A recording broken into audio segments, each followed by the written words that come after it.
Thank you. Thank you and good afternoon. So the most frequently applied ligands at our center are PSMA-INT since April 2013 and also PSMA-617.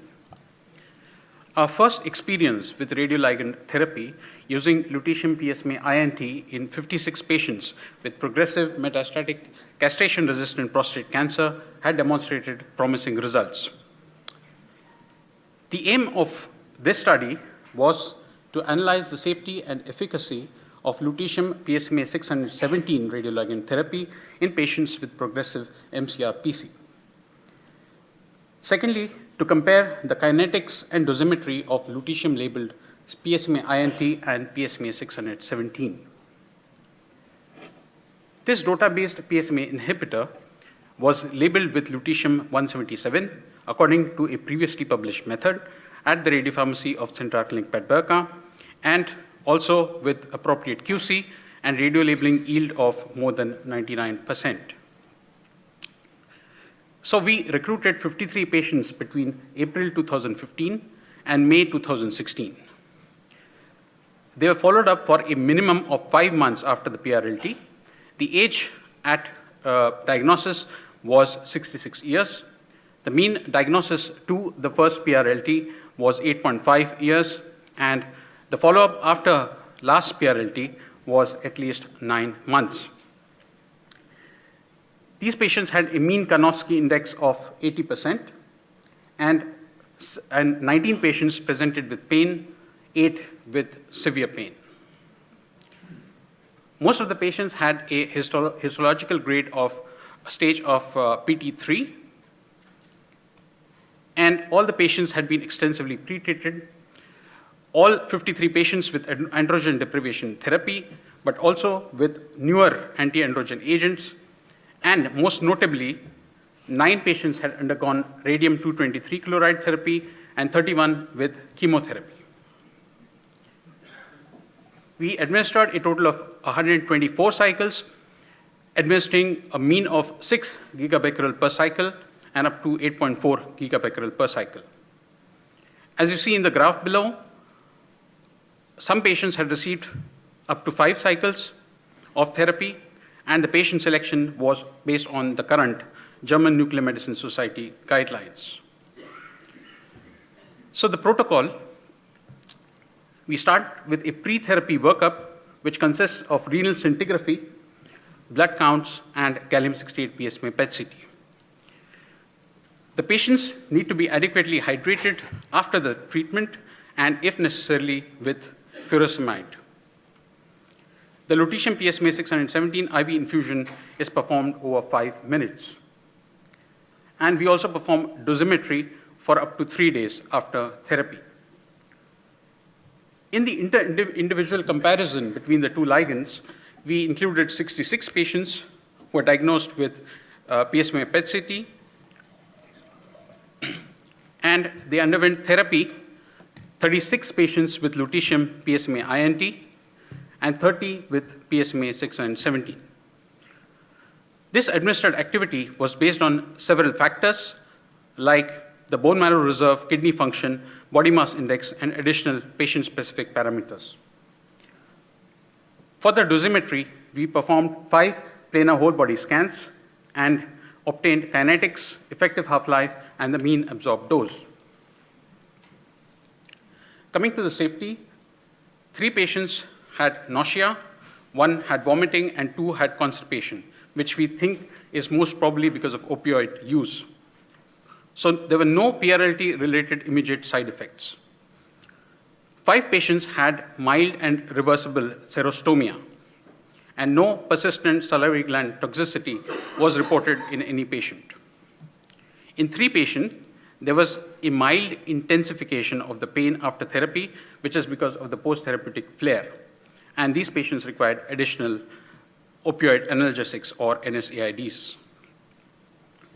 Coming to the toxicity, 1 patient each had grade 1, 2, and 3 toxicity as to anemia, and 2 patients had grade 2 leukocytopenia, and 1 had grade 4 leukocytopenia. 2 patients had grade 1 thrombocytopenia and 1 had grade 4 thrombocytopenia. Most notably, the predisposing risk factors for the high-grade toxicity were prior chemotherapy, radium therapy, and extensive bone and bone marrow metastasis. There was absolutely no evidence of liver toxicity. Coming to the renal function, there was no change in the pre or post therapeutic serum creatinine or the mean TR as determined by MAC3 scintigraphy. PSA decline was observed in 79% of the patients, and the best PSA response was 0.0. 3 of the patients had complete remission, 9 had partial remission, 6 had stable disease, and 8 had progressive disease. So the disease control rate was seen in 69% of the patients. There's an improvement in quality of life and the pain scores in all the patients who were symptomatic prior to the commencement of therapy. The PFS and OS have not been reached over the follow-up period, which was initially assessed 6 months after the commencement of PSMA 617. And over this follow-up period of 14 months, 87% are surviving and 13% patients have died. 1 patient had died because of acute myocardial infarction. Coming to the kinetics and dosimetry, both the ligands demonstrated similar trends of half-life and mean absorbed dose. Coming to the specific of the dose, the parotid glands received the maximum radiation dose, followed by kidney, and followed by the whole body. Of course, this maximum amount of activity or dose constraint needs to be tested in further trials because just administration of 6 gigabecquerel per cycle would, after 4 cycles, one would reach this dose of 25 or 32 gray. But many of our patients which we have been treating have received more than 5 cycles. So one has to rethink the upper limit of the renal dose.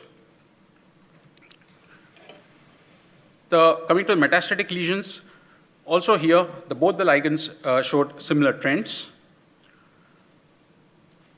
Specifically, PSMA 617, with PSMA 617, we noted a mean absorbed dose of 43 gray in the lymph node metastasis.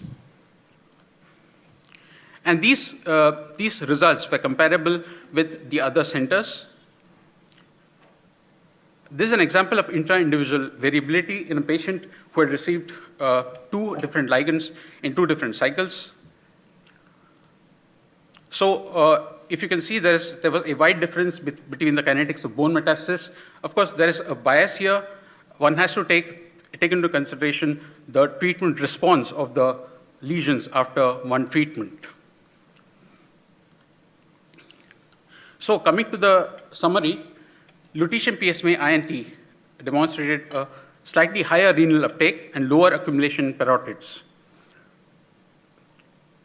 and a slightly higher renal dose, and also PSMA INT tended to result in slightly higher tumor dose. However, this comparison is actually too close to call. Inter-individual and intra-individual variability is seen. That's why individual patient dosimetry is crucial. So this is a case of complete remission after therapy. This patient, a 62-year-old male, who presented with Gleason 8 prostate cancer. He had undergone 2 treatments of lutetium PSMA with a cumulative administered activity of 11.9. And just after 2 cycles of therapy, there was a complete remission of the skeletal metastasis. So this pre-therapy gallium PSMA scan shows extensive bone metastasis. The post-therapy scans, first and second, show a good uptake, especially in the first, in the skeletal metastasis. And after therapy, there was a complete resolution of the metastasis. And this also correlated with the PSA response. So he presented initially with a PSA of 66, And after 2 cycles, it was 0, and it remained for 9 months after the therapy.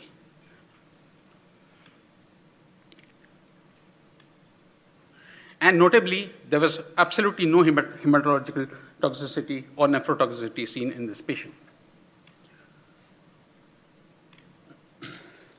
Another very interesting case, a 62-year-old internal medicine specialist who had a partial neuroendocrine differentiated hormone refractory adenocarcinoma of the prostate, status post-surgery, and androgen deprivation therapy, presented to us in February 2016 with severe pain. He had left his private practice, and on PSMA PET-CT, he had locally recurrent disease, pelvic lymph node metastasis, and disseminated osseous metastasis. So the initial PSA was 356.2 nanogram per milliliter. He underwent 3 cycles of PRLT, and on follow-up, he had a complete remission with PSA of undetectable values. Notably, he had no toxicity, and most importantly, he was able to restart his private practice and is doing regular sport.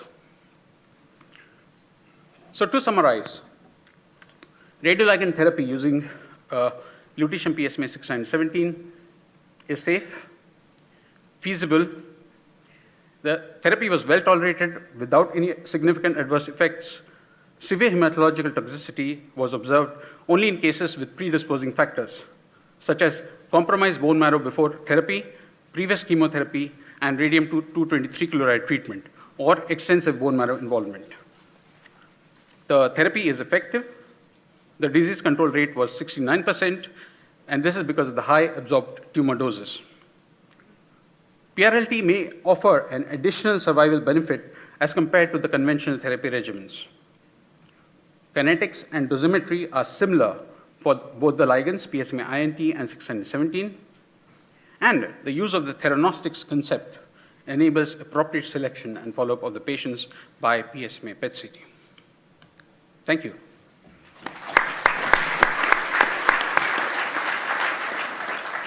Thank you very much. Which do you use in your routine clinical practice? Which ligand we are using? Presently, we are using 617. Are there any questions for this paper? Yes, please. Can you go to the microphone, please?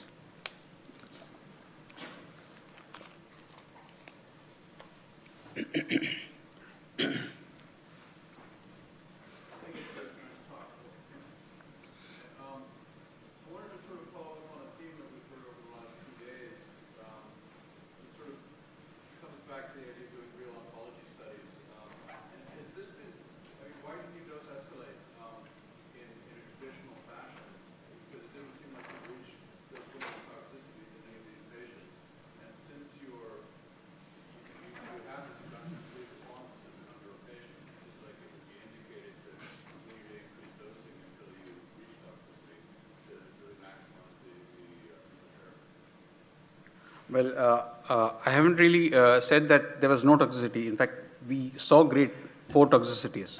That's one. And secondly, we did dose escalation studies. If you see, in the 2 examples in which I showed, we have not really given high activities, but we have given activities of up to 10 gigabecquerels. This patient was not included in this study. So aggressively treating the patient, that is, we have seen, and without significant changes in the laboratory parameters or the renal function. I hope that answers the question.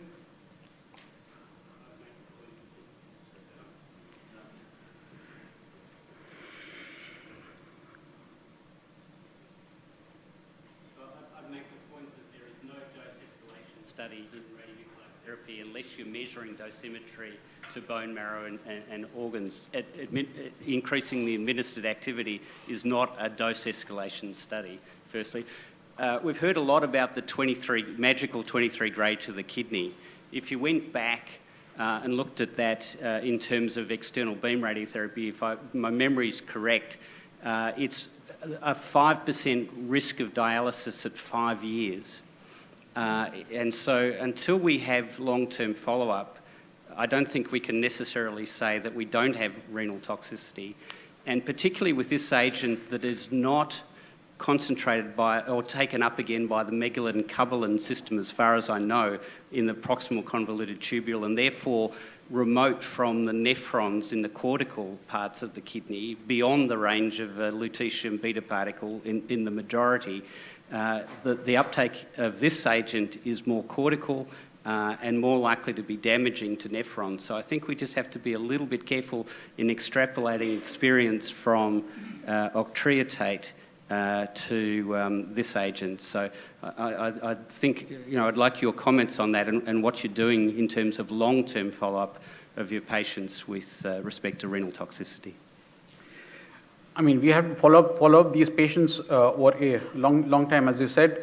The point which I was making was this limit of 23 gray, what we have, what we know for the external beam radiotherapy, does also not hold good for the peptide receptor radionuclide therapy. I mean, the patients receive much more dose, so it has to be actually the calculation of the PED, or the biologically effective dose, to the kidneys. So there has to be some other parameters which define the dose to the kidneys. We cannot extrapolate. I'll take this point not only for prostate cancer therapy, but also for the therapy of neuroendocrine tumors.